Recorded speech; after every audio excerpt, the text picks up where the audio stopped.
చేయకుండునా తన పిల్లల కాయన మేలు చేయకుండునా నిజముగా మొరపెట్టినా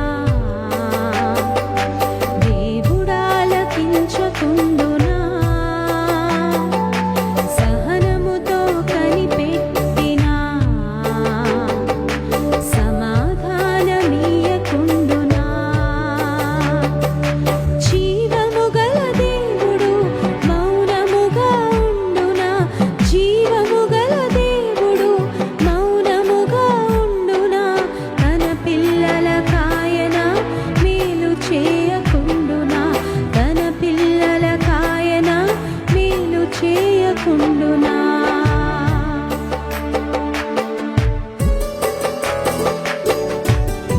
పరలోకపు తండ్రిని అడిగితే మంచి ఈవులనే ఇస్తాడు ఆయన. సరి అయిన సమయానికి ఆయన దయచేసే దేవుడు. ఆయన మౌనంగా ఉండేవాడు కాదు. ఆయన శ్రేష్ఠ ఈవుల దాత, శ్రీమంతుడైన దేవుడు.